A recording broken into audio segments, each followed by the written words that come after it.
It was Serge Koussevitsky who brought Boston Symphony Orchestra to Tanglewood. What was his vision, and how did he decide, and why did he decide that this is the perfect summer home? Well, Koussevitsky was an incredible figure in many ways.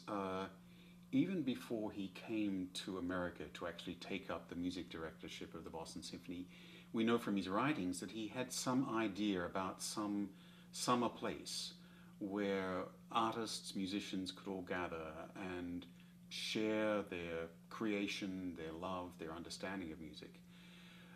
So it was something of an act of serendipity when, in the early 1930s, the then Berkshire Symphonic Festival organization invited the BSO and Koussevitsky to come to give some concerts in the Berkshires. And even greater luck when the Tappan family gave their estate, called Tanglewood, not to the Berkshire Symphonic Festival, but to the Boston Symphony Orchestra itself. And so Koussevitsky seized on this as an opportunity to realize this dream that he had, a dream where musicians, thinkers, writers, composers, artists of many ilks could come together and spend a summer together creating, performing, talking about music. So it was kind of like his Russian Dasha. It was like a very elaborate one indeed.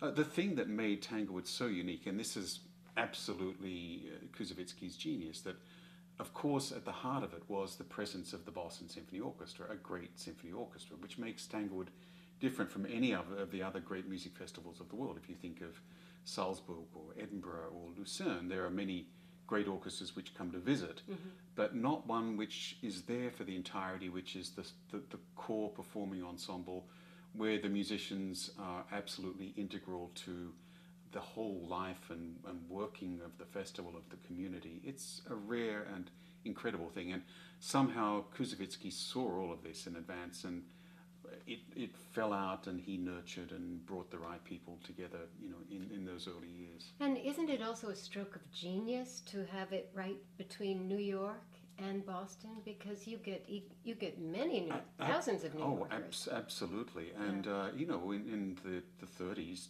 travel was not as easy as it is nowadays. But he realized that a journey of 120 to 150 miles was not impossible, enough for someone to want to come and stay rather than do a day trip.